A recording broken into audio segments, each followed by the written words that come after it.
ಮುರಳೀಧರ್ ಹೆಸರಿನ ಒಂದು ಊರಿತ್ತು. ಅಲ್ಲಿ ಇಬ್ಬರು ಮಕ್ಕಳು ಸಾಹಿಲ್ ಮತ್ತೆ ಪ್ರಧುಮ್ ಒಬ್ಬ ವೃದ್ಧ ಬಾಬಾನ ಜೊತೆ ಕೂತಿದ್ರು. ಆ ಬಾಬಾ ಅವರಿಬ್ರಿಗೂ ಒಂದು ಕತೆ ಹೇಳ್ತಾ ಇದ್ರು. ಮುರಳೀಧರ ಊರಿಗೆ ಸೇರಿರೋ ಒಂದು ಸಮುದ್ರದಲ್ಲಿ ಒಂದು ರಹಸ್ಯವಾದ ಊರಿತ್ತು. ಅದು ಆ ಮಹಾಸಮುದ್ರದ ಮಧ್ಯದಲ್ಲೇ ಇತ್ತು. ಆ ಊರಲ್ಲಿ ನನ್ನ ಮತ್ತೆ ನಿಮ್ಮ ಹಾಗಿರೋ ಮನುಷ್ಯರು ವಾಸ ಮಾಡ್ತಾ ಇದ್ರು. ಅಲ್ಲಿನ ಮನೆಗಳು ಮೀನುಗಳಿಂದ ತಯಾರು ಮಾಡಿರುವಂತದ್ದು. ಏನು, ನಿಜವಾಗ್ಲೂ ಅಲ್ಲಿನ ಮನೆಗಳು ಮೀನುಗಳಿಂದ ತಯಾರು ಮಾಡಿರೋದಾ? ಹಾ, ಅಲ್ಲಿನ ಮನೆಗಳು ಮೀನುಗಳಿಂದಾನೇ ತಯಾರಾಗಿರೋದು. ಮತ್ತೆ ಅಲ್ಲಿ ಕೂಡ ಇಲ್ಲಿನ ಹಾಗೆ ಮುಖ್ಯಸ್ಥರು ಮತ್ತೆ ಜಮೀನ್ದಾರರು ವಾಸ ಮಾಡ್ತಾರೆ, ಎಲ್ಲ ಇರ್ತಾರೆ. ನನಗೆ ನಿಮ್ ಮಾತಿನ ಮೇಲೆ ನಂಬಿಕೆ ಬರ್ತಾ ಇಲ್ಲ ತಾತ. ಅಲ್ಲ, ಸಮುದ್ರದ ಮಧ್ಯೆ ಊರಿರೋದಕ್ಕೆ ಸಾಧ್ಯ ಇರುತ್ತಾ? ಇದನ್ನ ನಾನು ಹೇಗೆ ಒಪ್ಕೊಳ್ಳಿ? ಈ ಮಾತು ಖಂಡಿತವಾಗ್ಲೂ ನಿಜಾನೇ. ಬೇಕಿದ್ರೆ ಹೋಗ್ಬಿಟ್ಟು ನೋಡ್ಕೋ. ನಾವಲ್ಲಿಗೆ ಹೋಗ್ಬಹುದಾ? ಖಂಡಿತವಾಗ್ಲೂ ಹೋಗ್ಬಹುದು. ನಿಮ್ಮಲ್ಲಿ ಧೈರ್ಯ ಮತ್ತೆ ತಾಕತ್ತಿದ್ರೆ ಅಲ್ಲಿ ಖಂಡಿತವಾಗ್ಲೂ ಹೋಗ್ಬೋದು. ನಾನು ದೊಡ್ಡವನಾದ್ಮೇಲೆ ಖಂಡಿತವಾಗ್ಲೂ ಆ ಮೀನಿನ ಊರಿಗೆ ಹೋಗ್ತೀನಿ. ನಿನಗೆ ಹೋಗ್ಬೇಕು ಅನ್ಸಿದ್ರೆ ಹೋಗ್ತಾ ಇರೋ. ನಾನಂತೂ ಹೋಗಲ್ಲಪ್ಪ. ಅದು ಸಮಯ ನಿರ್ಧಾರ ಮಾಡುತ್ತೆ. ಯಾಕಂದ್ರೆ ನಾನು ಹೋದಾಗ ನೀನು ನನ್ನ ಜೊತೆ ಬರ್ಲೇಬೇಕಾಗುತ್ತೆ. 18 ವರ್ಷದ ನಂತರ ಸಾಹಿಲ್ ಒಂದು ದಿನ ಪ್ರಧುಮ್ನ ಸಮುದ್ರದ ಹತ್ರ ಕರೀತಾನೆ ಮತ್ತೆ ಒಂದು ದೋಣಿನ ಕೂಡ ತಯಾರು ಮಾಡಿರ್ತಾನೆ. ಪ್ರಧುಮ್ ಸಾಹಿಲ್ ಅಲ್ಲಿಗೆ ಕರೆದ ಅಂತ ಅವನಲ್ಲಿಗೆ ಬರ್ತಾನೆ. ಏನಾಯ್ತು ಸಾಹಿಲ್, ಇವತ್ ಯಾಕೆ ನನ್ನ ಇಲ್ಲಿ ಕರೆದಿದ್ದು? ನಿನ್ಗ ಕತೆ ನೆನಪಿದ್ಯಾ? ಯಾವ ಕತೆ? ಅಯ್ಯೋ, ಅದೇ ವಯಸ್ಸಾ ತಾತ ನಮ್ಗೆ ಚಿಕ್ಕ ವಯಸ್ಸಲ್ಲಿ ಕತೆ ಹೇಳ್ತಾ ಇದ್ರಲ್ಲ ಅವ್ರು ಕಣೋ. ಅವ್ರ ಕತೆ ಹೇಳಿದ್ರಲ್ಲ, ಸಮುದ್ರದಲ್ಲಿ ಒಂದು ಊರಿದೆ ಅಂತ, ಅಲ್ಲಿ ನಮ್ಮ ಹಾಗೆ ಮನುಷ್ಯರು ವಾಸ ಮಾಡ್ತಾರೆ ಅಂತ, ಮತ್ತೆ ಅವ್ರಗಳ ಮನೆ ಮೀನ್ ತರ ಕಾಣಿಸುತ್ತಂತಲ್ಲ. ಹಾ, ನೆನ್ಪಾಯ್ತು. ಒಂದ್ ನಿಮಿಷ. ಆದ್ರೆ ಇದ್ದಕ್ಕಿದ್ದಾಗೆ ನಿನ್ಗ ಆ ಕತೆ ಯಾಕೋ ನೆನ್ಪಾಯ್ತು. ಮತ್ತೆ ಈ ದೋಣಿ ಯಾಕೆ ಇಲ್ಲಿದೆ ಈಗ? ಸಾಹಿಲ್, ನೀನ್ ಏನ್ ಮಾಡ್ಬೇಕು ಅನ್ಕೊಂಡಿದ್ಯೋ ಹೇಳೋ. ಪ್ರಧುಮ್, ನಾನು ನಿನಗೆ ಹೇಳಿಲ್ವಾ ದೊಡ್ಡವನಾದ್ಮೇಲೆ ನಾನು ಅಲ್ಲಿ ಹೋಗ್ತೀನಿ ಅಂತ? ಮತ್ ನೀನ್ ನನ್ನ ಜೊತೆ ಬರ್ಲೇಬೇಕಾಗತ್ತೆ. ಇಲ್ಲ ಕಣೋ, ನಾನ್ ಬರಲ್ಲ. ಅದು ಸುಳ್ಳು ಕತೆ ಕಣೋ. ನೀನೀಗ ಬರ್ತಾ ಇದೀಯ ಅಷ್ಟೇ. ನಮ್ಮ ಸ್ನೇಹದ ಮೇಲೆ ಆಣೆ. ಅಯ್ಯೋ ಬೇಡ ಕಣೋ, ಸ್ನೇಹದ ಮೇಲೆ ಆಣೆ ಇಡ್ಬೇಡ್ವೋ. ಸರಿ, ಈಗ ಹತ್ತು ದೋಣಿ. ಪ್ರಧುಮ್ ಸಾಹಿಲ್ನ ದೋಣಿ ಮೇಲೆ ಕುತ್ಕೋತಾನೆ ಮತ್ತೆ ಇಬ್ರು ಮಹಾಸಾಗರದಲ್ಲಿ ಮೀನಿನ ಊರನ್ನ ಹುಡ್ಕೋಕೆ ಶುರು ಮಾಡ್ತಾರೆ. ಅವರು ಮಹಾಸಾಗರದಲ್ಲಿ ತುಂಬಾ ದೂರ ಹೋಗೋಕೆ ಶುರು ಮಾಡ್ತಾರೆ. ಎಷ್ಟು ದೂರ ಅಂದ್ರೆ ಎಷ್ಟೇ ದೂರ ಹೋದ್ರೂ ಒಂದು ಊರು ಕೂಡ ಕಾಣಿಸ್ಲಿಲ್ಲ. ಇದ್ರಿಂದ ಹೆದ್ರಿ ಪ್ರಧುಮ್ ಕೇಳ್ತಾನೆ, ಸಾಹಿಲ್, ನಾವು ಸ್ವಲ್ಪ ಜಾಸ್ತಿನೇ ಮುಂದೆ ಬಂದಿಲ್ವಾ? ಎಲ್ಲೂ ದಡನೆ ಕಾಣಿಸ್ತಿಲ್ವಲ್ಲೋ? ನಡಿ ವಾಪಸ್ ಹೋಗೋಣ. ಆಗಲ್ಲ. ಆಗಲ್ಲ ಆಗಲ್ಲ ಅಂದ್ರೆ ಏನು? ನಾವು ವಾಪಸ್ ಹೋಗೋದಕ್ಕಾಗಲ್ಲ. ಯಾಕಂದ್ರೆ ನನಗೀಗ ದಾರಿ ಮರ್ತು ಹೋಗಿದೆ. ಏನು? ನಮ್ಮ ಹತ್ರ ಈಗ ಯಾವುದೇ ದಾರಿ ಉಳಿದಿಲ್ಲ ಕಣ. ನಾವು ಆ ಮೀನಿನೂರನ್ನ ಹುಡುಕ್ಲೇಬೇಕಾಗುತ್ತೆ. ಇಲ್ಲ ಅಂದ್ರೆ ಸಾವು ನಮ್ಮನ್ನ ಹುಡ್ಕೊಂಡ್ ಬರುತ್ತೆ. ನೀನ್ ಯಾಕೋ ಇಷ್ಟೊಂದು ನಗ್ತಾ ಇದೀಯಾ? ನಿನ್ ಭಯ ಆಗ್ತಾ ಇಲ್ವಾ? ಖಂಡಿತವಾಗ್ಲೂ ಇಲ್ಲ. ಯಾಕಂದ್ರೆ ನಿನ್ನ ಮತ್ತೆ ನನ್ನ ಯಾವ ಪರಿಸ್ಥಿತಿಲಿ ಹಾಕೊಂಡಿದೀನಿ ಅಂದ್ರೆ, ನಾವೇನಾದ್ರೂ ನಮ್ ಗುರಿನ ತಲುಪಿಲ್ಲ ಅಂದ್ರೆ ನಾವಿಬ್ರು ಸತ್ತೋಗ್ತೀವಿ. ಇಂಥ ಪರಿಸ್ಥಿತಿಯಲ್ಲೇ ಜನಕ್ಕೆ ಜಯ ಅನ್ನೋದು ಸಿಗೋದು. ಅಯ್ಯೋ ದೇವ್ರೆ, ನಾನು ಏನ್ ಪಾಪ ಮಾಡಿದ್ದೆ ಅಂತ ನನಗಿಂತ ಸ್ನೇಹಿತನ ಕೊಟ್ಟಿದ್ದೀರಾ ನೀವು? ಸಾಹಿಲ್ ಮತ್ತೆ ಪ್ರಧುಮ್ ದೋಣಿಯನ್ನ ಓಡಿಸ್ತಾ ಮಹಾಸಾಗರದ ಇನ್ನೂ ದೂರಕ್ಕೆ ಹೋಗ್ತಾರೆ. ಅಚಾನಕ್ ಆಗಿ ಸಾಹಿಲ್ಗೆ ಏನೋ ಕಾಣಿಸುತ್ತೆ. ಪ್ರಧುಮ್, ನಿನಗೂ ಕಾಣಿಸ್ತಾ ಇದೆಯಾ? ನನಗೆ ಕಾಣಿಸ್ತಿರೋದು ಅಲ್ಲಿ ನೋಡು, ಒಂದ್ ಜಾಗ ಇದೆ. ಅಲ್ಲಿ ತುಂಬಾನೇ ಮೀನುಗಳಿದೆ. ಏನು? ಇದು ಅದೇ ಜಾಗ ಅಲ್ಲ ತಾನೆ? ಆ ತಾತ ನಮ್ ಕಥೆಯಲ್ಲಿ ಹೇಳಿದ್ರಲ್ಲ ಆ ಜಾಗ. ಲೋ, ಇದು ಅದೇ ಊರ್ ಕಣೋ. ಇದು ಅದೇ ಮೀನಿನ ಊರು. ಆ ಕತೆ ಸುಳ್ಳಾಗಿರ್ಲಿಲ್ಲ. ಯಾಕಂದ್ರೆ ನಿಜ ನಮ್ ಕಣ್ಮುಂದೆನೆ ಇದೆ. ಅಂತೂ ಇಂತೂ ನಾವು ಆ ಊರ್ನ ಹುಡ್ಕೇ ಬಿಟ್ವಿ ಪ್ರಧುಮ್. ಎಸ್. ಸಾಹಿಲ್ ಮತ್ತೆ ಪ್ರಧುಮ್ ಅರ್ಧ ಗಂಟೆ ನಂತರ ಅವರು ಆ ಊರ್ಗೆ ತಲುಪ್ತಾರೆ. ಅವರು ಆ ಊರ ಹತ್ರ ಇಳಿತಿದ ಹಾಗೇನೆ ಶಿಲ್ಪಾ ಹೆಸರಿನ ಒಂದು ಹುಡುಗಿ ಅವ್ರನ್ನ ನೋಡಿ ಅವ್ರ ಹತ್ರ ಬರ್ತಾಳೆ ಮತ್ತೆ ಹೇಳ್ತಾಳೆ, ನೀವಿಬ್ರು ಯಾರು? ಮತ್ತಿಲ್ಲೇನ್ ಮಾಡ್ತಿದ್ದೀರಿ? ನಾವು ಈ ಊರಿನ ಬಗ್ಗೆ ಕೇಳಿದ್ವಿ, ಅದಕ್ಕೆ ಅದನ್ನ ಹುಡ್ಕೊಂಡು ಇಲ್ಲಿ ತನಕ ಬಂದ್ವಿ. ಹೊರಗ್ನವರು ಇಲ್ಲಿಗ್ ಬರೋ ಹಾಗಿಲ್ಲ. ಈ ಊರಲ್ಲಿ ಯಾರು ನಿಮ್ಗೆ ಸ್ವಾಗತ ಮಾಡೋದಿಲ್ಲ. ನಮ್ನ ಕ್ಷಮಿಸ್ಬಿಡಿ. ನಮ್ಗೆ ತಿನ್ನೋದಕ್ಕೆ ಕುಡಿಯೋಕೆ ಏನಾದ್ರು ಕೊಟ್ರೆ ಕುಡ್ಕೊಂಡು ನಾವು ಇಲ್ಲಿಂದ ಹೊರಟೋಗ್ಬಿಡ್ತೀವಿ. ಸರಿ, ನನ್ ಹಿಂದೆನೆ ಬನ್ನಿ. ಶಿಲ್ಪಾ ಸಾಹಿಲ್ ಮತ್ತೆ ಪ್ರಧುಮ್ನ ಅವ್ರ ಮನೆ ಕರ್ಕೊಂಡು ಹೋಗ್ತಾಳೆ. ಅದು ಮೀನಿನ ಆಕಾರದಲ್ಲಿರುತ್ತೆ. ಅಯ್ಯೋ ಸಾಹಿಲ್, ಇದು ನಿಜವಾಗ್ಲೂ ಮೀನಿನ ಮನೆ ಕಣೋ. ಇಲ್ಲಿ ಎಲ್ಲಾ ಮನೆಗಳು ಮೀನಿನ ತರನೇ ಇದೆ. ಸರಿಯಾಗಿ ಹೇಳ್ದೆ. ಇಲ್ಲಿಗೆ ಬಂದು ನನ್ನ ಕನ್ಸು ನನ್ಸಾಗೋಯ್ತು. ಅವರಿಬ್ರು ಶಿಲ್ಪಾ ಮನೆಯಲ್ಲಿ ಕೂತ್ಕೋತಾರೆ. ಶಿಲ್ಪಾ ಅವರಿಗೆ ಊಟ ಮಾಡೋದಕ್ಕೆ ಊಟ ಮತ್ತೆ ಕುಡಿಯೋದಕ್ಕೆ ನೀರ್ ಕೊಡ್ತಾಳೆ. ಹಾಗೆ ಅವರು ಊಟ ಮಾಡಿ ಎದ್ದಾಗ ಶಿಲ್ಪಾನ ಅಣ್ಣ ಸುರೇಶ್ ಅಲ್ಲಿಗೆ ಬರ್ತಾನೆ ಮತ್ತೆ ಶಿಲ್ಪಾಗೆ ಹೇಳ್ತಾನೆ, ಇವರಿಬ್ರು ಅವರೇನಾ ಬೇರೆ ಕಡೆಯಿಂದ ಬಂದಿರೋರು? ಹಾ. ಪ್ರಧುಮ್ ನಿಧಾನಕ್ಕೆ ಸಾಹಿಲ್ಗೆ ಹೇಳ್ತಾನೆ, ಇವನ್ ಪಕ್ಕ ನಮ್ನ ಸಾಯ್ಸಕ್ಕೆ ಬಂದಿರ್ತಾನೆ, ಇದಕ್ಕೆಲ್ಲ ಕಾರಣ ನೀನೇ. ಹೌದು ಕಣೋ, ಏನೋ ಹಿಂಗ್ ಸಿಗಾಕೊಂಡ್ಬಿಟ್ವಿ. ಸಾಹಿಲ್ ಸುರೇಶ್ಗೆ ಹೇಳ್ತಾನೆ, ಅಣ್ಣ ನಾವು ಖಂಡಿತವಾಗ್ಲೂ ಇಲ್ಲಿಂದ ಹೋಗ್ತೀವಿ. ನಾವ್ ಯಾವ್ದೇ ಕಾರಣಕ್ಕೂ ಈ ಊರಿನ ಬಗ್ಗೆ ಎಲ್ಲೂ ಆಚೆ ಹೇಳೋದಿಲ್ಲ. ಓ ಅಣ್ಣ, ನಿಜವಾಗ್ಲೂ ಸಮುದ್ರಕ್ಕಿನ ಮೇಲೆ ಕಾಲು ಕೂಡ ಇಡಲ್ಲ ನಾವು. ದಯವಿಟ್ಟು ನಮ್ನ ಕ್ಷಮಿಸ್ಬಿಡಿ. ಏನು ನಿಮ್ಮಿಬ್ರಿಗೂ ನಾನು ಗೂಂಡ ತರ ಕಾಣಿಸ್ತಾ ಇದ್ದೀನಾ? ಅದೇನಂದ್ರೆ ನಮ್ಗೆ ನಿಮ್ಮಿಂದ ಸಹಾಯ ಆಗ್ಬೇಕು ಈ ಊರನ್ನ ಕಾಪಾಡೋದಕ್ಕೆ. ಯಾರಿಂದ? ನಮ್ಮ ಪ್ರಧಾನರಿಂದ. 1 ತಿಂಗಳ ಹಿಂದಿನ ಮಾತಿದು. 1 ತಿಂಗಳ ಹಿಂದೆ ನಮ್ಮ ಊರಲ್ಲಿ ಪ್ರಧಾನರನ್ನ ಆಯ್ಕೆ ಮಾಡಿದ್ವಿ. ಹೊಸ ಪ್ರಧಾನರಿಗೆ ಜಾದುವಿನ ಮುತ್ತಿನ ಮಾಲೆನ ಹಾಕಿದ್ವಿ. ಅದನ್ನ ಹಾಕಿದ್ಮೇಲೆ ಪ್ರಧಾನರಿಗೆ ವಿಶೇಷವಾದ ಜಾದುವಿನ ಶಕ್ತಿ ಸಿಗುತ್ತೆ. ಅದ್ರ ಕಾರಣದಿಂದ ಊರ್ನವರು ಪ್ರಧಾನರ ಮಾತು ಕೇಳಲಿಲ್ಲ ಅಂದ್ರೆ ಅದರಿಂದ ಜನರ ನಿಯಂತ್ರಣ ತಗೊಳ್ತಾರೆ. ನಮ್ಮ ಊರಿನಲ್ಲಿ ಜಾದುವಿನ ಕನ್ನಡಿ ಕೂಡ ಇದೆ. ಅದು ನಮ್ಮ ಪ್ರಪಂಚಕ್ಕೆ ಮತ್ತೆ ಹೊರಗಿನ ಪ್ರಪಂಚಕ್ಕೆ ಒಂದು ಸೇತುವೆ ಆಗಿದೆ. ಪ್ರಧಾನರು ತಮ್ಮ ಶಕ್ತಿಯನ್ನ ಬಳಸಿ ಆ ಕನ್ನಡಿನ ತಮ್ಮ ಮನೆಯೊಳಗಡೆ ಇಟ್ಕೊಂಡಿದ್ದಾರೆ. ಈಗ ನಾನು ಹೊರಗಡೆ ಪ್ರಪಂಚಕ್ಕೂ ನನ್ನ ಶಕ್ತಿ ಏನು ಅಂತ ತೋರಿಸ್ತೀನಿ. ಈ ಊರಲ್ಲಿ ಸುಲಭವಾಗಿ ಸಿಗೋ ಮುತ್ತಿಂದ ನಾನು ಹೊರಗಡೆ ಪ್ರಪಂಚಕ್ಕೆ ಮಾರಿ ಚೆನ್ನಾಗಿ ದುಡ್ಡು ಮಾಡ್ಕೋತೀನಿ. ಮತ್ತೆ ನನ್ನ ಜಾದುವಿನ ಶಕ್ತಿಯನ್ನ ಬಳಸಿ ಊರಿನವ್ರಿಗೆ ಮುತ್ತನ್ನ ಆರಿಸೋದಕ್ಕೆ ಹೇಳ್ತೀನಿ. ಪ್ರಧಾನರು ಇಂಥ ದುರಾಸೆ ವ್ಯಕ್ತಿ ಆಗ್ತಾರೆ ಅಂತ ನಾನ್ ಯಾವತ್ತೂ ಅನ್ಕೊಂಡು ಇರ್ಲಿಲ್ಲ. ನಮ್ಮ ಊರಿನ ಮುತ್ತಿನಲ್ಲಿ ಶಕ್ತಿ ಇರುತ್ತೆ, ಆದ್ರೆ ಅದ್ರ ಜೊತೆ ಯಾರಾದ್ರೂ ತಪ್ಪಾಗಿ ನಡ್ಕೊಂಡ್ರೆ ಅದ್ರಿಂದ ಆಗೋ ಸಮಸ್ಯೆ ಇಡೀ ಊರ್ಗೆನೆ ತಲುಪುತ್ತೆ. ಹಾಗಿದ್ರೆ ನೀವೀಗ ಏನ್ ಅನ್ಕೊಂಡಿದ್ದೀರಾ? ಇದರಲ್ಲಿ ನಾವು ನಿಮ್ಗೆ ಹೇಗ್ ಸಹಾಯ ಮಾಡಕ್ಕಾಗುತ್ತೆ? ಯಾಕಂದ್ರೆ ನೀವು ಈ ಊರಿನವ್ರು ಅಲ್ವಲ್ಲ. ಪ್ರಧಾನರ ಶಕ್ತಿಯ ಪರಿಣಾಮ ನಿಮ್ ಮೇಲ್ ಬೀರಲ್ಲ. ಓ, ಅರ್ಥ ಆಯ್ತು. ಖಂಡಿತವಾಗ್ಲೂ ಅರ್ಥ ಆಯ್ತು. ನಿಮ್ ಪ್ರಕಾರ ನಾವು ಆ ಹೊರಗಡೆ ಪ್ರಪಂಚಕ್ಕೆ ಸೇತುವಾಗಿರೋ ಕನ್ನಡಿನ ಹೇಗಾದ್ರೂ ಮಾಡಿ ಪ್ರಧಾನರಿಂದ ಕಳ್ತನ ಮಾಡ್ಬೇಕು, ಅದೇ ತಾನೇ? ಆಗ ಅವನು ತನ್ನ ಮುತ್ತುಗಳ ಶಕ್ತಿಯನ್ನ ಬಳಸಿ ಕನ್ನಡಿನ ವಾಪಸ್ ತಗೋತಾನೆ. ನಾವು ಮೊದ್ಲು ಅವನ್ ಕತ್ತಲ್ಲಿರೋ ಮಾಲೆನ ಹೇಗಾದ್ರೂ ಕಳ್ತನ ಮಾಡ್ಬೇಕು. ನಿಮ್ ಮಾತು ಸರಿ ಇದೆ. ನಾವು ಅವನು ಒಳ್ಳೆಯವನು ಅಂದ್ಕೊಂಡಿದ್ವಿ, ಆದ್ರೆ ಅವನಿಗೆ ತುಂಬಾ ದುರಾಸೆ ಇದೆ. ನೀವು ತಲೆ ಕೆಡ್ಸ್ಕೊಬಿಡಿ, ಅದನ್ನೆಲ್ಲ ನಮಗ್ ಬಿಟ್ಬಿಡಿ. ಸುರೇಶ್ ಮತ್ತೆ ಶಿಲ್ಪಾ ಇಬ್ರು ಪ್ರಧಾನರ ಮನೆ ಹತ್ರ ತಲುಪ್ತಾರೆ ಮತ್ತೆ ಪ್ರಧಾನರನ್ನ ಜೋರಾಗಿ ಕೂಗ್ತಾರೆ, ಪ್ರಧಾನ್ರೇ, ಪ್ರಧಾನ್ರೇ. ಪ್ರಧಾನರು ಅವರು ಕೂಗೋದನ್ನ ಕೇಳಿಸ್ಕೊಂಡು ಹೇಳ್ತಾನೆ, ಯಾರಪ್ಪ ಇದು ಬೆಳಗ್ಗೆ ಬೆಳಗ್ಗೆನೆ ಮನೆ ಮುಂದೆ ಬಂದು ಕಿರ್ಚಾಡ್ತಾ ಇರೋದು? ಹೋಗ್ಬಿಟ್ಟು ನೋಡ್ತೀನಿ. ಪ್ರಧಾನರು ಮನೆಯಿಂದ ಹೊರಗ್ ಬರ್ತಾರೆ. ಓಹೋ, ನೀವಿಬ್ರ ಅಣ್ಣ ತಂಗಿ, ಏನ್ ಸಮಾಚಾರ? ಬೆಳಗ್ಗೆ ಬೆಳಗ್ಗೆ ನಮ್ಮ ಮನೆ ಮುಂದೆ ಬಂದು ಯಾಕೆ ಕಿರ್ಚಾಡ್ತಾ ಇದ್ದೀರಾ? ಪ್ರಧಾನ್ರೆ, ಊರಲ್ಲಿರೋ ಮುತ್ತುಗಳನ್ನ ಬೇರೆ ಊರ್ಗೆ ಮಾರ್ಬೇಡಿ, ಅದು ನಮ್ಮ ಊರ್ಗೆ ಒಳ್ಳೇದಲ್ಲ. ಹಾ, ನಮ್ಮ ಊರಲ್ಲಿರೋ ಅಮೂಲ್ಯವಾದ ಮುತ್ತುಗಳು ಹೊರಗಿನ ಪ್ರಪಂಚದಿಂದ ಸುರಕ್ಷಿತವಾಗಿದೆ. ಹೋಗ್ತಾ ಇರಿ ಇಲ್ಲಿಂದ, ಇಲ್ಲ ಅಂದ್ರೆ ಎಂತ ಪಾಠ ಕಲಿಸ್ತೀನಿ ಅಂದ್ರೆ ನೀವಿಬ್ರು ಪ್ರಜ್ಞೆ ತಪ್ಪ ಹೋಗ್ಬಿಡ್ಬೇಕು. ಗೊತ್ತು ತಾನೆ ನನ್ನ ಹತ್ರ ಜಾದುವಿನ ಮುತ್ತಿನ ಮಾಲೆ ಇದೆ ಅಂತ. ಪ್ರಧಾನ್ರೆ, ಇದು ತಪ್ಪು.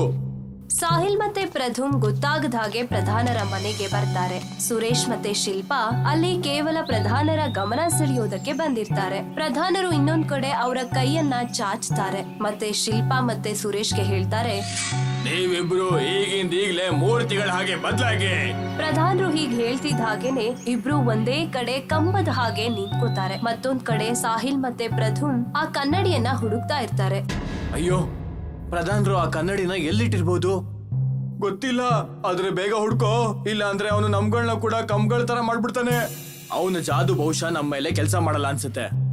ಒಂದ್ ವೇಳೆ ಕೆಲಸ ಮಾಡ್ಬಿಟ್ರೆ, ಮತ್ತೆ ಕೆಲಸ ಮಾಡಿಲ್ಲ ಅಂದ್ರೆ? ಸಾಹಿಲ್ ಮತ್ತೆ ಪ್ರಧುಮ್ ಪ್ರಧಾನರ ಮನೆಯಲ್ಲಿ ಜಗಳ ಮಾಡೋದಕ್ಕೆ ಶುರು ಮಾಡ್ತಾರೆ. ಅಷ್ಟರಲ್ಲಿ ಪ್ರಧಾನರು ಅವರ ಮಾತನ್ನ ಕೇಳಿ ಒಳಗಡೆ ಬರ್ತಾರೆ. ಯಾರಿದ್ದೀರಾ ಒಳಗಡೆ? ಹೊರಗಡೆ ಬನ್ನಿ, ಇಲ್ಲ ಅಂದ್ರೆ ಕಂಬಗಳನ್ನ ಮಾಡ್ಬಿಡ್ತೀನಿ. ಸಾಹಿಲ್ ಪ್ರಧಾನರ ಕೋಣೆಗೆ ಓಡಿ ಹೋಗ್ತಾನೆ. ಆಗ ಪ್ರಧಾನ ಒಳಗಡೆ ಬಂದು ಸಾಹಿಲ್ನ ನೋಡ್ತಾನೆ ಮತ್ತೆ ಹೇಳ್ತಾನೆ, ನೀನ್ ಯಾರು? ಪಕ್ಕ ನೀನ್ ನನ್ ಜಾದುವಿನ ಕನ್ನಡಿನ ಕಳ್ತನ ಮಾಡಕ್ ಬಂದಿರೋದು? ಇಲ್ಲ ಇಲ್ಲ, ಖಂಡಿತವಾಗ್ಲೂ ಇಲ್ಲ. ನಾನು ಮತ್ತೆ ನನ್ನ ಗೆಳೆಯ. ನಿನ್ನ ಗೆಳೆಯನ ಇಲ್ಲಿ ಒಬ್ನೇ ನಿಂತಿದ್ಯಲ್ಲ? ಪ್ರಧುಮ್ ಆ ಕಡೆ ಈ ಕಡೆ ನೋಡ್ತಾನೆ. ಅವನ್ಗೆ ಸಾಹಿಲ್ ಅಲ್ಲೆಲ್ಲೂ ಕಾಣಿಸೋದಿಲ್ಲ. ಮೋಸ್ಗಾರ ನನ್ನ ಒಬ್ನೇ ಬಿಟ್ಟು ಓಡೋಗ್ಬಿಟ್ಟ. ಅವನು ನಾನ್ ಸುಮ್ನೆ ಬಿಡಲ್ಲ. ತಯಾರಾಗೋ, ಕಂಬಾಗಿ ಬದ್ಲಾಗೋದಕ್ಕೆ. ಪ್ರಧುಮ್ ಅವನ ಕಣ್ಣನ್ನ ಮುಚ್ಚುತ್ತಾನೆ. ಮತ್ತೆ ಪ್ರಧಾನ ಪ್ರಧುಮ್ಗೆ ಹೇಳ್ತಾನೆ, ನನ್ನ ಮುತ್ತಿನ ಮಾಲೆ ತೋರ್ಸು ನಿನ್ನ ಶಕ್ತಿನ, ಮತ್ತೆ ಇವನ್ನ ಕಂಬವಾಗಿ ಬದಲು ಮಾಡು. ಆದ್ರೆ ಪ್ರಧುಮ್ಗೆ ಅವನ ಶಕ್ತಿ ಏನು ತಾಗೋದೇ ಇಲ್ಲ. ಮತ್ತೆ ಹಿಂದಿನಿಂದ ಸಾಹಿಲ್ ನಿಧಾನಕ್ಕೆ ಬಂದು ಪ್ರಧಾನರ ಕುತ್ತಿಗೆಯಿಂದ ಅವನ ಮುತ್ತಿನ ಸರವನ್ನ ಹಿಡ್ಕೊಂಡು ಅವನ್ ಕತ್ತಿನಿಂದ ಕಿತ್ಕೊಂಡ್ ಬಿಡ್ತಾನೆ. ಯಾವಾಗ ಆ ಮುತ್ತಿನ ಸರ ಅವನ ಕತ್ತಿಂದ ಹೊರಗ್ ಬಂತೋ ಸುರೇಶ್ ಮತ್ತೆ ಶಿಲ್ಪಾ ಸರಿ ಹೋಗ್ಬಿಡ್ತಾರೆ ಮತ್ತೆ ಒಳಗ್ ಬರ್ತಾರೆ. ಸುರೇಶ್ ಬೇಗ ಆ ಮಾಲೆಯನ್ನ ಅವನ್ ಕೊರಳಿಗೆ ಹಾಕುತ್ತಾನೆ. ಆ ಮಾಲೆ ನಂದು, ನನಗೆ ವಾಪಸ್ ಕೊಡು. ಇನ್ ಮುಂದೆ ಮುತ್ತಿನ ಮಾಲೆಗಳನ್ನ ನಾನು ಒಳ್ಳೆ ರೀತಿಲಿ ಉಪಯೋಗಿಸ್ತೇನೆ. ಹೇ ಮುತ್ತಿನ ಮಾಲೆ, ಕೇಳು ನನ್ನ ಮಾತನ್ನ, ಮತ್ತೆ ಇವನನ್ನ ಕಂಬವಾಗಿ ಬದಲಾಯಿಸು. ಸುರೇಶ್ ಹೀಗೆ ಹೇಳ್ತಿದ್ದ ಹಾಗೇನೆ ಪ್ರಧಾನ ಒಂದು ಕಂಬದ ಹಾಗೆ ಒಂದೇ ಜಾಗದಲ್ಲಿ ಅಲ್ಲಾಡದೆ ನಿಂತ್ಕೊಂಡ್ಬಿಡ್ತಾನೆ. ಮತ್ತೆ ಮಾರನೇ ದಿನ ಊರಿನವರು ಸುರೇಶ್ನ ಪ್ರಧಾನರನ್ನಾಗಿ ಮಾಡ್ತಾರೆ. ಆ ಕನ್ನಡಿ ಕೂಡ ಸುರೇಶ್ಗೆ ಸಿಗುತ್ತೆ. ಸುರೇಶ್ ಮತ್ತೆ ಊರಿನವರು ಒಂದ್ ಕಡೆ ಸೇರ್ತಾರೆ. ಎಲ್ಲಿ ಅಂದ್ರೆ ಸಾಹಿಲ್ ಮತ್ತೆ ಪ್ರಧುಮ್ನ ದೋಣಿ ಹತ್ರ. ನಿಮ್ಮಿಬ್ರಿಗೂ ತುಂಬಾ ತುಂಬಾ ಧನ್ಯವಾದಗಳು ಸಾಹಿಲ್ ಮತ್ತೆ ಪ್ರಧುಮ್. ಇದು ನನ್ನ ಕರ್ತವ್ಯವಾಗಿತ್ತು ಸುರೇಶ್, ಮತ್ತೆ ಮತ್ತೆ ನಂದು ಕೂಡ. ನೀವಿಬ್ರು ಈ ಕನ್ನಡಿ ಒಳಗೆ ಹೋದ್ರೆ ಸೀದಾ ನಿಮ್ ಊರಿಗೆ ತಲುಪಬಹುದು. ಸಾಹಿಲ್ ಮತ್ತೆ ಪ್ರಧುಮ್ ಇಬ್ರು ಆ ಕನ್ನಡಿ ಒಳಗೆ ಹೋಗ್ತಾರೆ ಮತ್ತೆ ಸೀದಾ ಅವ್ರ ಊರಿಗೆ ತಲುಪ್ತಾರೆ. ಮತ್ತೆ ಎಲ್ರಿಗೂ ಈ ಕಥೆನ ಹೇಳ್ತಾರೆ. ಈ ಕತೆ ಸಮುದ್ರದ ಆಳದ್ದು. ಸಮುದ್ರದ ಮಧ್ಯದಲ್ಲಿ 2 ಕಾಲೋನೀಸ್ ಇತ್ತು. ಒಂದು ಡಾಲ್ಫಿಶ್ ಕಾಲೋನಿ, ಇನ್ನೊಂದು ಸೋರ್ಫಿಶ್ ಕಾಲೋನಿ. 2 ಕಾಲೋನಿನಲ್ಲಿ ಯಾವಾಗ್ಲೂ ಜಗಳ ಆಗ್ತಾನೇ ಇತ್ತು. ಒಂದ್ಸಲ ಏನಾಯ್ತು ಅಂದ್ರೆ ಒಂದು ಸಣ್ಣ ಸೋರ್ಫಿಶ್ ಆಟಾಡ್ತಾ ಡಾಲ್ಫಿಶ್ ಕಾಲೋನಿ ಒಳಗಡೆ ಬಂದ್ಬಿಡ್ತು. ಆ ಕೂಡ್ಲೆ ಎಷ್ಟೋ ಡಾಲ್ಫಿಶ್ಗಳು ಅದನ್ನ ಸುತ್ತುವರೆದ್ವು. ಹೇ ಮರಿ, ಎಷ್ಟು ಧೈರ್ಯ ಇದ್ರೆ ಇಲ್ಲಿ ಬರ್ತೀಯ ನೀನು? ನಿನಗ್ ಗೊತ್ತಿಲ್ವಾ ಇದು ಡಾಲ್ಫಿಶ್ ಕಾಲೋನಿ ಅಂತ? ಹೇ ಮರಿ, ನೀನೇನ್ ಅನ್ಕೊಂಡೆ? ನಾವು ನಿನ್ಗೆ ಸ್ವಾಗತ ಕೋರ್ತೀವಿ ಅಂತನಾ? ನೀನು ನಮ್ ಜಾಗಕ್ಕೆ ಬರ್ಬಾರ್ದಾಗಿತ್ತು. ಇದು ಡಾಲ್ಫಿಶ್ ಕಾಲೋನಿ. ನಿನಗ್ ಗೊತ್ತಿಲ್ವಾ ಡಾಲ್ಫಿಶ್ಗಳು ಎಲ್ಲಾ ಮೀನುಗಳಿಗಿಂತ ತುಂಬಾ ದೊಡ್ಡ ಮೀನು ಅನ್ನೋದು? ಆಹಾ, ನಾವೆಲ್ಲ ದೊಡ್ಡವರು, ನಮ್ಮಂತ ಕೆಲ್ಸ ಯಾರಿಗೂ ಮಾಡಕ್ಕಾಗಲ್ಲ. ಡಾಲ್ಫಿನ್ ರಾಜ ಆಗ ಅಲ್ಲಿಗ್ ಬರ್ತಾನೆ. ತುಂಬಾ ದೊಡ್ಡಗಿರೋ ಡಾಲ್ಫಿನ್ ಅನ್ನ ನೋಡಿ ಸಾರ್ಫಿಶ್ ನ ಮಗು ಹೆದರ್ಕೊಂಡು ಅಳೋಕ್ ಶುರು ಮಾಡತ್ತೆ. ನನ್ನ ತಪ್ಪಾಗಿ ಇಲ್ಲಿಗ್ ಬಂದ್ಬಿಟ್ಟೆ, ಪ್ಲೀಸ್ ನನ್ನ ಹೋಗೋಕ್ ಬಿಡಿ, ಪ್ಲೀಸ್. ಸರಿ, ಇನ್ ಮುಂದೆ ಈ ಕಾಲೋನಿಯಲ್ಲಿ ಬರಬಾರ್ದು. ಖಂಡಿತ ನಾನ್ ಬರಲ್ಲ. ರಾಜನ ಆದೇಶದಿಂದ ಎಲ್ಲಾ ಡಾಲ್ಫಿಶ್ಗಳು ಸೈಡ್ಗೆ ಹೋಗ್ತವೆ. ಹಾಗಾಗಿ ಸೋರ್ಫಿಶ್ ನ ಮಗು ವಾಪಸ್ ತನ್ನ ಕಾಲೋನಿಗೆ ಹೊರಟೋಗುತ್ತೆ. ಆಮೇಲೆ ಆ ಮಗು ಯಾವತ್ತೂ ಕೂಡ ಡಾಲ್ಫಿನ್ ಕಾಲೋನಿಗೆ ಹೋಗ್ಲೇ ಇಲ್ಲ. ಈ ಘಟನೆ ಆಗಿ ಎಷ್ಟೋ ದಿನ ಆಗೋಗಿತ್ತು. ಆದ್ರೆ ಒಂದು ದಿನ ಡಾಲ್ಫಿನ್ ನ ಮಗು ಸೋರ್ಫಿಶ್ ಕಾಲೋನಿ ಒಳಗಡೆ ಹೊರಟೋಗತ್ತೆ. ಆಮೇಲೆ ನೋಡ್ತಾ ನೋಡ್ತಾ ಅದ್ರ ಸುತ್ತ ಸೋರ್ಫಿಶ್ಗಳು ಬಂದು ನಿಂತ್ಕೊಳ್ತವೆ. ಅಯ್ಯ ಮರಿ, ನೀನ್ ತಪ್ಪು ಜಾಗಕ್ಕೆ ಬಂದಿದ್ಯಾ. ಅರೆ ಇರಿ, ನೀವೆಲ್ರೂ ಸೇರ್ಕೊಂಡು ಪಾಪ ಅದನ್ನ ಹೆದರ್ಸ್ತಾ ಇದ್ದೀರಾ. ಪಾಪ ಮಗು ಹೆದರ್ಕೊಳತ್ತೆ. ಹೋಗಿ ಸೈಡ್ ಹೋಗಿ ಎಲ್ರು. ಪುಟ್ಟ, ನೀನು ನಿನ್ ಕಾಲೋನಿ ಒಳಗಡೆನೆ ಇರ್ಬೇಕಪ್ಪ. ಈ ಜಾಗ ನಿನ್ಗೆ ಸುರಕ್ಷಿತ ಅಲ್ಲ. ಎಲ್ಲಾ ಸಾರ್ಫಿಶ್ಗಳು ಸೇರ್ಕೊಂಡು ಡಾಲ್ಫಿನ್ ಮಗುನ ವಾಪಸ್ಸು ತನ್ನ ಕಾಲೋನಿ ಕರ್ಕೊಂಡು ಹೋಗಿ ಬಿಡ್ತಾರೆ. ಅಲ್ಲಿ ಡಾಲ್ಫಿನ್ ನ ರಾಜ ನೋಡ್ತಾನೆ, ಒಂದು ಸಣ್ಣ ಡಾಲ್ಫಿನ್ ಮಗುನ ಎಷ್ಟೊಂದು ಸಾರ್ಫಿಶ್ಗಳು ಸುತ್ತುವರೆದಿವೆ ಅನ್ನೋದನ್ನ. ಆಗ ಅವನಿಗೆ ಕೋಪ ಬರುತ್ತೆ. ನಿಮ್ಗಳಿಗೆ ನಾಚಿಕೆ ಆಗ್ತಿಲ್ವಾ? ಒಂದು ಸಣ್ಣ ಮಗು ಹತ್ರ ನಿಮ್ಗಳ ಪೌರುಷ ತೋರಿಸ್ತಾ ಇದ್ದೀರಾ? ಖಂಡಿತ ನೀವು ತಪ್ಪು ತಿಳ್ಕೊಂಡಿದ್ದೀರಾ. ನಾವಿದನ್ನ ಸುರಕ್ಷಿತವಾಗಿ ಬಿಟ್ಟು ಹೋಗೋಣ ಅಂತ ಬಂದ್ವಿ. ಪಾಪ ಇದಕ್ ಗೊತ್ತಾಗ್ದೆ ನಮ್ ಕಾಲೋನಿ ಒಳಗಡೆ ಬಂದ್ಬಿಟ್ಟಿತ್ತು. ಆದ್ರೆ ಏನಾಯ್ತು? ಅದೊಂದು ಡಾಲ್ಫಿನ್, ಮತ್ತೆ ಸಮುದ್ರದಲ್ಲಿ ಎಲ್ ಬೇಕಂದ್ರೂ ಹೋಗ್ಬೋದು. ಅದು ಅದರ ಹಕ್ಕು. ನೀನು ಸಣ್ಣ ಸ್ವಾಟ್ ಫಿಶ್, ನೀನ್ ಏನ್ ಅನ್ಕೊಂಡಿದ್ಯಾ? ನೀನ್ ಯಾಕೆ ಇದಕ್ಕೆ ದಾರಿ ತೋರಿಸೋ ಪ್ರಯತ್ನ ಮಾಡ್ತಿದ್ಯಾ? ಇದು ತಪ್ಪಾದ ವಿಚಾರ. ಆಗ ಎಲ್ರನ್ನ ನಿಭಾಯಿಸ್ತಾ ಸೋರ್ಫಿಶ್ ನ ನಾಯಕ ಹೇಳ್ತಾನೆ, ಸರಿ, ಇದು ನಮ್ ಕೆಲ್ಸ. ಇದಕ್ಕೆ ಅದ್ರ ಮನೆವರೆಗೂ ದಾರಿ ತೋರಿಸಿದೀವಿ. ಇನ್ ಮುಂದೆ ನಿಮಗ್ ಬಿಟ್ಟಿದ್ದು. ಬನ್ನಿ, ಎಲ್ಲ ವಾಪಸ್ ಹೋಗೋಣ. ಎಲ್ಲಾ ಸಾರ್ಫಿಶ್ಗಳು ವಾಪಸ್ ತಮ್ಮ ಕಾಲೋನಿಗೆ ಬಂದ್ಬಿಡ್ತವೆ. ಸ್ವಲ್ಪ ತಿಂಗಳ ನಂತರ ಈ ಸಮುದ್ರದಲ್ಲಿ ವೇಲ್ಸ್ಗಳು ವಾಸಕ್ಕೆಂತ ಬರ್ತವೆ. ಡಾಲ್ಫಿನ್ ನ ರಾಜ ಅವ್ರನ್ನ ಭೇಟಿ ಮಾಡಕ್ ಹೋಗ್ತಾನೆ. ನೀವ್ಗಳು ನಮ್ಮ ಅತಿಥಿಗಳು. ನಿಮ್ಗೆ ಗೊತ್ತಿದೆ, ಈ ಸಮುದ್ರವನ್ನ ನಾವೇ ಆಳೋದು. ನೀವು ನಮ್ಮ ಕಾಲೋನಿಗೆ ಬಂದಿದ್ದೀರಾ ನಮ್ಮ ಅತಿಥಿಯಾಗಿ. ವೇಲ್ಗಳ ರಾಜ ಯೋಚನೆಗ್ ಬೀಳ್ತಾನೆ. ನೀವು ಡಾಲ್ಫಿನ್ಸ್ಗಳು ನಿಮ್ಮನ್ನ ನೀವೇ ದೊಡ್ಡವರು ಅನ್ಕೊಂಡ್ಬಿಟ್ಟಿದ್ದೀರಾ. ನಮ್ ಮುಂದೆ ಮಾತಾಡೋದಕ್ಕೆ ಇದಕ್ಕೆಷ್ಟು ಧೈರ್ಯ? ಇದೇ ಸರಿಯಾದ ಸಮಯ ಇದಕ್ಕೆ ಬುದ್ಧಿ ಕಲ್ಸೋದಕ್ಕೆ. ನಾವೆಲ್ಲ ನಾಳೆ ನಿಮ್ಗೆ ಬುದ್ಧಿ ಕಲ್ಸೋದಕ್ ಬರ್ತೀವಿ. ಮಾರನೇ ದಿನ ಡಾಲ್ಫಿನ್ಗಳು ವೇಲ್ಸ್ ಬರೋದನ್ನ ಕಾಯ್ತಾ ಇರ್ತವೆ. ವೇಲ್ಸ್ ಅಲ್ಲಿಗ್ ಬಂದಾಗ ಸಾರ್ಫಿಶ್ಗಳಿಗೆ ಅಪಾಯ ಬಂತೇನೋ ಅಂತ ಅನ್ನಿಸ್ತು. ಖಂಡಿತ ಏನೋ ತೊಂದರೆ ಬರೋದಿದೆ. ಮತ್ತೆ ಈ ತೊಂದರೆಗೆ ಡಾಲ್ಫಿನ್ಗಳೇ ಆಹ್ವಾನ ನೀಡಿರೋದು. ಆದ್ರೆ ನಾವು ಅವ್ರಿಗೆ ಸಹಾಯ ಮಾಡ್ಲೇಬೇಕು. ಹೇಗಿದ್ರು ನಮ್ಮ ಅಕ್ಕಪಕ್ಕದವ್ರವ್ರು. ನಾನಂತೂ ಡಾಲ್ಫಿನ್ಸ್ಗಳಿಗೆ ಸಹಾಯ ಮಾಡೋದಿಲ್ಲಪ್ಪ. ಇಲ್ಲ, ಇದು ತಪ್ಪಾದ ವಿಚಾರ. ಡಾಲ್ಫಿನ್ಸ್ಗಳಿಗೆ ಕೊಬ್ಬಿರ್ಬೋದು, ಆದ್ರೆ ಅವರು ನಮ್ಮ ಅಕ್ಕಪಕ್ಕದವ್ರು. ನಾವು ನಮ್ಮ ಅಕ್ಕಪಕ್ಕದವ್ರಿಗೆ ಸಹಾಯ ಮಾಡ್ಲೇಬೇಕು. ವೇಲ್ಸ್ಗಳ ದಂಡು ಡಾಲ್ಫಿನ್ಸ್ ಕಾಲೋನಿಗೆ ಬರ್ತವೆ. ಬನ್ನಿ, ನಾವು ನಿಮ್ಗಳಿಗಾಗೆ ಕಾಯ್ತಿದ್ವಿ. ನಾನ್ ನಂಬ್ತೀನಿ ನಮ್ಮ ಕಾಲೋನಿ ನಿಮ್ಗೆ ಇಷ್ಟ ಆಗಿರ್ಬೋದು ಅಂತ. ಅಷ್ಟೇ ಅಲ್ಲ, ಈ ಸಮುದ್ರ ಪೂರ್ತಿ ನಮ್ಮದೇ ರಾಜ್ಯ. ನೀನು ನಿನ್ನ ಈ ಸಮುದ್ರದ ರಾಜ ಅನ್ಕೊಂಡಿದ್ಯಾ? ನೀನು ನನಗಿಂತ ಚಿಕ್ಕದಾಗಿದ್ಯಾ? ನೀನು ಹೇಗ್ ನಿರ್ಧಾರ ಮಾಡ್ದೆ ಈ ಸಮುದ್ರ ನಿನ್ನ ರಾಜ್ಯ ಅಂತ? ನೀನು ಈ ಸಮುದ್ರದ ರಾಜನಾ? ವೇಲ್ಸ್ಗಳ ರಾಜನ ಆದೇಶದಿಂದ ಎಲ್ಲಾ ವೇಲ್ಸ್ಗಳು ಡಾಲ್ಫಿನ್ಗಳ ಮೇಲೆ ದಾಳಿ ಮಾಡ್ತವೆ. ವೇಲ್ಸ್ ಆಕಾರ ಮತ್ತೆ ಶಕ್ತಿ ಎರಡರಲ್ಲೂ ಕೂಡ ಬಲಶಾಲಿಗಳು. ಹಾಗಾಗಿ ಎಷ್ಟೋ ಡಾಲ್ಫಿನ್ಗಳಿಗೆ ಗಾಯ ಆಯ್ತು. ಸಹಾಯ ಮಾಡಿ, ಯಾರಾದ್ರೂ ನಮಗ್ ಸಹಾಯ ಮಾಡಿ. ಡಾಲ್ಫಿನ್ಗಳು ಅಳೋದನ್ನ ಕೇಳಿ ಸಾರ್ಫಿಶ್ಗಳ ದಂಡು ವೇಲ್ಸ್ಗಳನ್ನ ಸುತ್ತುವರಿತವೆ. ಸಾರ್ಫಿಶ್ಗಳು ವೇಲ್ಸ್ಗಳ ಮೇಲೆ ದಾಳಿ ಮಾಡ್ತವೆ. ಆದ್ರೆ ಆ ಕೂಡ್ಲೆ ಡಾಲ್ಫಿನ್ಗಳ ರಾಜ ಕೂಗ್ಕೋತಾನೆ, ಸುಮ್ನಿರಿ, ಈ ಜಗಳಕ್ಕೂ ನಿಮ್ಗೂ ಸಂಬಂಧ ಇಲ್ಲ. ಈ ಜಗಳ ನಮ್ಮ ಮತ್ತೆ ವೇಲ್ಸ್ ಮಧ್ಯೆ ಇರೋದು. ಇದೆಲ್ಲ ನಮ್ಮ ದೊಡ್ಡ ವರ್ಗದ ಮೀನುಗಳದು. ನೀವು ಸಣ್ಣ ಮೀನುಗಳು ಈ ಜಗಳದ ಮಧ್ಯೆ ಬರೋ ಅಗತ್ಯ ಇಲ್ಲ. ಆದ್ರೆ ರಾಜ, ಈ ವೇಲ್ಸ್ಗಳು ನಮ್ಮನ್ನ ಸಾಯಿಸ್ಬಿಡ್ತವೆ. ಏನೇ ಆಗ್ಲಿ, ನಮ್ಮ ಜಗಳನ ನಾವೇ ಮಾಡ್ತೀವಿ. ಒಂದ್ ವೇಳೆ ನಾವು ಈ ಸಣ್ಣ ಮೀನುಗಳ ಸಹಾಯ ಪಡೆದ್ರೆ ಪೂರ್ತಿ ಸಮುದ್ರ ನಮ್ಮನ್ನ ನೋಡಿ ನಗುತ್ತೆ. ಡಾಲ್ಫಿನ್ಸ್ ರಕ್ಷಣೆ ಮಾಡ್ಕೊಳಕ್ಕಾಗಿಲ್ಲ ಅಂತ. ಇನ್ನೊಂದ್ಸತಿ ಯೋಚನೆ ಮಾಡಿ. ನಾವು ಅಕ್ಕಪಕ್ಕದವ್ರು ಅಂತ ಸಹಾಯ ಮಾಡಕ್ ಬಂದೆ, ನಿಮ್ಮನ್ನ ಕೀಳಾಗಿ ನೋಡೋದಕ್ಕಲ್ಲ. ನಾನ್ ಏನ್ ಹೇಳಿದ್ನೋ ಅದೇ ನನ್ನ ನಿರ್ಧಾರ. ನಮಗೆ ನಿಮ್ಮಂತ ಸಣ್ಣ ಮೀನುಗಳ ಸಹಾಯ ಬೇಕಾಗಿಲ್ಲ. ಸುಮ್ನೆ ಹೋಗ್ಬಿಡಿ ಇಲ್ಲಿಂದ. ಸಾರ್ಫಿಶ್ನ ನಾಯಕ ತನ್ನ ಎಲ್ಲಾ ಮೀನುಗಳಿಗೆ ಆದೇಶ ಕೊಡ್ತಾನೆ. ಹಾಗಾಗಿ ಎಲ್ಲಾ ಸಾರ್ಫಿಶ್ಗಳು ತಮ್ಮ ಕಾಲೋನಿಗೆ ವಾಪಸ್ ಹೊರಟೋಗ್ತವೆ. ಇಲ್ಲಿ ದೊಡ್ಡ ವೇಲ್ಸ್ಗಳು ಡಾಲ್ಫಿನ್ಗಳ ಮೇಲೆ ದಾಳಿ ಮಾಡ್ತಾನೆ ಇರ್ತವೆ. ಒಂದೊಂದಾಗಿ ಎಲ್ಲಾ ಡಾಲ್ಫಿನ್ಗಳಿಗೆ ಗಾಯ ಆಗೋಗತ್ತೆ. ಕೆಲವು ಡಾಲ್ಫಿನ್ಗಳು ಸತ್ತು ಹೋಗ್ತವೆ. ಈ ಸಮುದ್ರದ ರಾಜ ಇನ್ ಮುಂದೆ ನಾನೇ.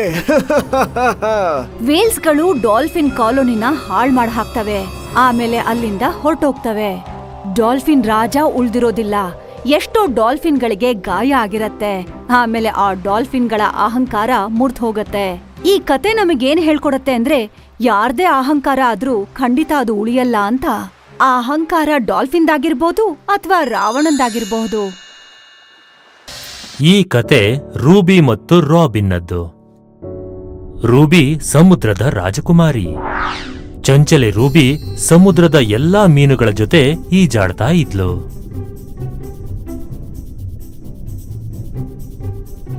ಮೀನುಗಳು ರೂಬಿಯ ಕಲೆಯನ್ನು ನೋಡಿ ಖುಷಿ ಪಡ್ತಾ ಇದ್ವು. ರೂಬಿ ಮುತ್ತಿನ ಚಿಪ್ಪಿನ ಹಾಸಿಗೆಯಲ್ಲಿ ಮಲ್ಕೋತಾ ಇದ್ಲು. ಆಗ ಆಕೆಗೇನು ಶಬ್ದ ಕೇಳಿಸ್ತು. ಇದೆಂತ ಶಬ್ದ? ಮತ್ತೆ ಇದು ಎಲ್ಲಿಂದ ಬರ್ತಾ ಇದೆ ಆಗ್ಲಿಂದ? ರೂಬಿ ತುಂಬಾ ಆತುರದಿಂದ ಈಜಾಡ್ಕೊಂಡು ಸಮುದ್ರದ ಮೇಲ್ಗಡೆ ಬಂದ್ಲು. ಇದೇನು? ಒಂದ್ ವೇಳೆ ಇದು ನಮ್ಮನ್ನ ತಿನ್ನೋಂತ ಮೀನಲ್ಲ ತಾನೆ? ರೂಬಿ ಹಡಗಿನ 4 ಕಡೆ ಸುತ್ತಿದ್ಲು. ಇದರ ಬಾಯಲ್ಲಿದೆ. ರೂಬಿಗೆ ಇನ್ನೊಂದಷ್ಟು ಶಬ್ದ ಕೇಳಿಸ್ತು. ರಾಬಿನ್, ಇವತ್ತು ಮತ್ತೆ ನೀನು ಒಂದು ಬೆಲೆ ಬಾಳೋ ಗಾಜಿನ ವಸ್ತುವನ್ನ ಹೊಡೆದಾಕ್ದೆ. ಎಲ್ಲಿವರೆಗೂ ನಾನು ನಿನ್ನ ಎಲ್ಲ ತಪ್ಪುಗಳನ್ನ ಕ್ಷಮಿಸ್ತಾ ಇರಲಿ ಹೇಳು? ನೀನೊಬ್ಬ ಸಮುದ್ರದ ದರೋಡೆಕೋರ ಯಾವತ್ತೂ ಆಗೋದಕ್ಕೆ ಸಾಧ್ಯ ಇಲ್ಲ, ಗೊತ್ತಾಯ್ತಾ? ಅಂಕಲ್ ಡ್ಯಾನಿ ಅಲ್ಲಿಂದ ಹೊರಟು ಹೋದ್ರು. ಮತ್ತೆ ರಾಬಿನ್ ಬೇಸರಗೊಂಡ. ರಾಬಿನ್ ಗಾಜಿನ ಎಲ್ಲಾ ಚೂರುಗಳನ್ನ ಸೇರಿಸ್ದ. ಅದನ್ನ ತಗೊಂಡು ಸಮುದ್ರಕ್ಕೆ ಬಿಸಾಕೋದಕ್ಕೆ ಹೋಗ್ತಾ ಇದ್ದ. ಅಷ್ಟ್ರಲ್ಲಿ ಆತನಿಗೆ ರೂಬಿ ಕಾಣಿಸಿದ್ಲು. ನೀನ್ ಯಾರು? ಈ ಸಮುದ್ರದ ಮಧ್ಯದಲ್ಲಿ ಏನ್ ಮಾಡ್ತಾ ಇದ್ದೀಯಾ? ರೂಬಿ ಹಡಗಿನ ಹತ್ರ ಬಂದ್ಲು. ನನ್ ಹೆಸರು ರೂಬಿ. ನಾನ್ ನೀರಲ್ಲಿರೋ ಮತ್ಸ್ಯಕನ್ಯೆ. ನೀನ್ ಯಾರು? ಮತ್ಸ್ಯಕನ್ಯೇನಾ? ನಾನು ರಾಬಿನ್ ಅಂತ, ಒಬ್ಬ ಮನುಷ್ಯ. ಮನುಷ್ಯ ಅಂದ್ರೆ ಯಾರು? ಮತ್ತೆ ನಿನ್ಗೆ ರೆಕ್ಕೆ ಇದೆಲ್ಲ ಇಲ್ವೇ ಇಲ್ವಲ್ಲ? ಮನುಷ್ಯರಿಗೆ ಬಾಲ ಮತ್ತೆ ರೆಕ್ಕೆಗಳು ಇರೋದಿಲ್ಲ, ಮತ್ತೆ ನಾವು ನಿನ್ನ ತರ ಈಜೋದಕ್ಕೂ ಸಾಧ್ಯ ಇಲ್ಲ. ನಿನಗ್ ಈಚೆ ಬರಲ್ಲ ಅಂದ್ಮೇಲೆ ನೀನು ಇಲ್ಲಿಂದ ಅಲ್ಲಿವರೆಗೂ ಹೇಗ್ ಹೋಗ್ತೀಯಾ? ನಮ್ಮ ಕಾಲಿನಿಂದ. ಹೌದಾ? ಹೌದು, ಇದೇನು ಇನ್ ಯಾವ್ದ್ರಲ್ಲಿ ಬಂದಿದ್ಯಾ? ಇದನ್ನ ಹಡಗು ಅಂತಾರೆ. ಇದು ಸಮುದ್ರದಲ್ಲಿ ಚಲಿಸುತ್ತೆ. ಹಡಗ? ನೀನ್ ಈ ಹಡಗಲ್ಲಿ ಸಮುದ್ರದಲ್ಲಿ ಏನ್ ಮಾಡ್ತಿದ್ಯಾ? ನಾನು ಅಂಕಲ್ ಡ್ಯಾನಿ ಹತ್ರ ಕೆಲಸ ಮಾಡ್ತೀನಿ. ಅವರು ಸಮುದ್ರದ ದರೋಡೆಕೋರ. ದರೋಡೆಕೋರರ? ಅದೇ ಬೆಲೆ ಬಾಳೋ ವಸ್ತುವನ್ನ ಕದಿಯುವಂತವ್ರು. ಅತ್ಯಮೂಲ್ಯ ವಸ್ತು ಅಂದ್ರೆ ಏನು? ಚಿನ್ನ, ಬೆಳ್ಳಿ, ವಜ್ರ, ಮುತ್ತು, ಇನ್ನು ಮುಂತಾದವುಗಳು. ನೀವೆಲ್ರೂ ಈ ವಸ್ತುಗಳನ್ನ ಏನ್ ಮಾಡ್ತೀರಾ? ಇದೆಲ್ಲ ಬೆಲೆ ಬಾಳೋ ವಸ್ತುಗಳು. ನಾವಿದನ್ನ ಒಳ್ಳೆ ಬೆಲೆಗೆ ಮಾರ್ಬಿಟ್ಟು ಊಟ, ಬಟ್ಟೆ ಮತ್ತು ಅವಶ್ಯಕತೆ ಇರೋ ವಸ್ತುಗಳನ್ನ ಕೊಂಡ್ಕೋತೀವಿ. ಹೌದಾ? ನಿಮ್ಮ ಚಿಕ್ಕಪ್ಪ ದರೋಡೆಕೋರನಾ? ಅಂದ್ರೆ ನಿಮ್ಮ ಚಿಕ್ಕಪ್ಪ ಬೇರೆಯವ್ರ ಅತ್ಯಮೂಲ್ಯ ವಸ್ತುನ ಕಳ್ತನ ಮಾಡ್ತಾರಾ? ಹೌದು. ಆದ್ರೆ ಇದು ಒಳ್ಳೆ ವಿಷಯ ಅಲ್ವಲ್ಲ? ಆ, ಗೊತ್ತು. ಆದ್ರೆ ಬೇರೆ ದಾರಿನೂ ಇಲ್ಲ. ನಮ್ಮ ಹತ್ರ ದುಡ್ಡೇ ಇಲ್ಲ ಅಂದ್ರೆ ಹೇಗ್ ಜೀವನ ನಡೆಸೋದು ನಾವು? ಮತ್ತೆ ಅಮ್ಮನಿಗೆ ಚಿಕಿತ್ಸೆ ಹೇಗ್ ಕೊಡ್ಸೋದು? ನಿಮ್ ತಾಯಿಗೆ ಹುಷಾರಿಲ್ವಾ? ತುಂಬಾ ವರ್ಷಗಳ ಹಿಂದೆ ಅಮ್ಮ, ಅಪ್ಪ ಮತ್ತೆ ನಾನು ಸಮುದ್ರದ ತೀರದಲ್ಲಿ ಮೀನು ಹಿಡಿಯೋರಾಗಿದ್ವಿ. ನಾನು ಮತ್ತೆ ಅಪ್ಪ ದಿನ ದೋಣಿಯಲ್ಲಿ ಕುತ್ಕೊಂಡು ಸಮುದ್ರದ ಮಧ್ಯದವರೆಗೂ ಹೋಗ್ತಾ ಇದ್ವಿ. ಅಲ್ಲಿ ನಮ್ಮ ಬಲೆಯನ್ನ ಹಾಕ್ಬಿಟ್ಟು ಕಾಯ್ತಾ ಇರ್ತಿದ್ವಿ. ಸಂಜೆ ಆಗೋದ್ರೊಳಗೆ ನಮಗೆ ತುಂಬಾ ಮೀನುಗಳು ಸಿಗ್ತಾ ಇದ್ವು. ಇದನ್ನ ಮಾರ್ಬಿಟ್ಟು ನಮಗೆ ದುಡ್ಡು ಸಿಗ್ತಾ ಇತ್ತು. ಅದರಿಂದ ನಾವು ಅವಶ್ಯಕವಾದ ವಸ್ತುಗಳನ್ನೆಲ್ಲ ಕೊಂಡ್ಕೋತಾ ಇದ್ವಿ. ಆಮೇಲೇನಾಯ್ತು? ನೀನು ಮೀನುಗಳನ್ನ ಹಿಡಿಯೋದು ಬಿಟ್ಬಿಟ್ಯಾ? ಅಥವಾ ನಿನಗೆ ಮೀನುಗಳೇ ಸಿಗ್ಲಿಲ್ವಾ? ಮತ್ತೆ ಏನೋ ಒಂದಾಯ್ತು. ಅದರಿಂದ ಎಲ್ಲ ಸಂಸಾರಗಳು ಹಾಳಾಯ್ತು. ಹಾಳಾಯ್ತಾ? ಅದು ಒಂದು ದಿನದ ಮಾತು. ಅಪ್ಪ ಒಬ್ಬರೇ ಹೋಗಿ ಮೀನು ಹಿಡಿತಾ ಇದ್ರು. ಸಮುದ್ರ ತುಂಬಾ ಹೊತ್ತಿಂದ ನಿಶಬ್ದವಾಗಿತ್ತು. ಎಲ್ಲ ಕೂಡ ತುಂಬಾ ಶಾಂತವಾಗಿತ್ತು. ಮತ್ತೆ ಇದ್ದಕ್ಕಿದ್ದ ಹಾಗೆ ಸಮುದ್ರದಲ್ಲಿ ದೊಡ್ಡದಾದ ಒಂದು ಅಲೆ ಎದ್ದು ಹೇಳ್ತು. ಮತ್ತು ನೋಡ್ತಾ ನೋಡ್ತಾನೆ ಸಮುದ್ರ ಅಪ್ಪನ್ನ ನುಂಗ್ಕೊಂಡು ಬಿಡ್ತು. ಮತ್ತೆ ನಿಧಾನವಾಗಿ ಅಕ್ಕಪಕ್ಕದ ಎಲ್ಲ ದೋಣಿಗಳು ಮುಳುಗೋಯ್ತು. ಸಮುದ್ರ ಆಗ್ಲೂ ಶಾಂತವಾಗ್ಲಿಲ್ಲ.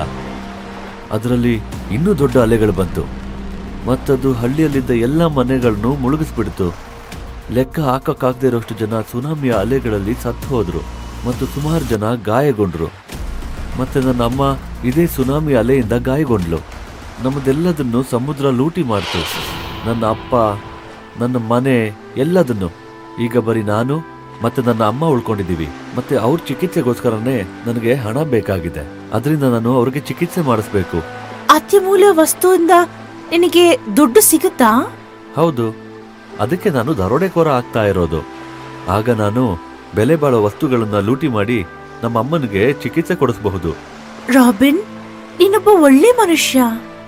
ನೀನು ದರೋಡೆಕೋರ ಆಗ್ಬೇಕಾಗಿಲ್ಲ. ಅತ್ಯಮೂಲ್ಯ ವಸ್ತುನ ನಾನ್ ನಿನಗೆ ಕೊಡ್ತೀನಿ. ನನ್ ಜೊತೆ ಬಾ. ರಾಬಿನ್ ಸಮುದ್ರದೊಳಗಡೆ ಬಿದ್ದ.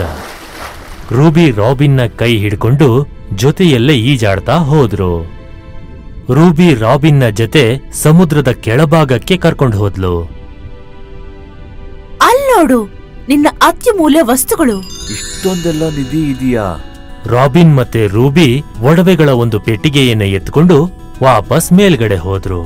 ಇಬ್ರು ಆ ಪೆಟ್ಟಿಗೆನ್ ತಗೊಂಡು ಮೇಲ್ಗಡೆ ಬಂದ್ರು. ಇಷ್ಟು ಅತ್ಯಮೂಲ್ಯ ವಸ್ತುವಿಂದ ನಿಮ್ಮ ತಾಯಿಯ ಆರೋಗ್ಯ ಸುಧಾರಣೆ ಆಗುತ್ತಲ್ಲ? ಇದರಿಂದ ಬರೀ ನಮ್ಮ ಅಮ್ಮನ ಮಾತ್ರ ಅಲ್ಲ, ಏಟಾಗಿರೋ ಪ್ರತಿಯೊಬ್ಬರದ್ದು ಚಿಕಿತ್ಸೆ ಆಗೋಗ್ಬಿಡುತ್ತೆ. ನಿನಗೆ ತುಂಬಾ ತುಂಬಾ ಧನ್ಯವಾದಗಳು ರೂಬಿ. ನನಗೆ ನಿನಗೆ ಸಹಾಯ ಮಾಡಿ ತುಂಬಾ ಖುಷಿ ಆಗ್ತಿದೆ. ನಾವಿಬ್ರು ಸ್ನೇಹಿತರ ಈಗ? ಹಾ, ನಿಜವಾಗ್ಲು. Robin, robin. ಸರಿ, ಈಗ ನಾನು ಹೊರಡ್ತೀನಿ. ನೀನ್ ಮತ್ತೆ ಸಮುದ್ರಕ್ಕೆ ಬಂದಾಗ ನನ್ನನ್ನ ಭೇಟಿ ಮಾಡ್ಕೊಂಡು ಹೋಗು. ರೂಬಿ ನೀರಿನ ಒಳಗಡೆ ಹೊರಟು ಹೋದ್ಲು. ಆಗ ಅಂಕಲ್ ಡ್ಯಾನಿ ಬಂದ್ರು. ಇದನ್ ನೋಡಿ ಅಂಕಲ್ ಡ್ಯಾನಿ, ಅಮ್ಮನ ಚಿಕಿತ್ಸೆಗೋಸ್ಕರ ತುಂಬಾ ಬೆಲೆ ಬಾಳೋ ಒಡವೆಗಳು ಸಿಕ್ಕಿದೆ ನನಗೆ. ಆದ್ರೆ ಹೇಗೆ ಅಂತ ನಾನ್ ನಿಮ್ಗೆ ಹೇಳೋ ಹಾಗಿಲ್ಲ. ಈಗ ನಾವು ವಾಪಸ್ ಹೋಗೋಣ. ನಾವಿನ್ನ ದರೋಡೆ ಮಾಡೋ ಅವಶ್ಯಕತೆನೇ ಇಲ್ಲ.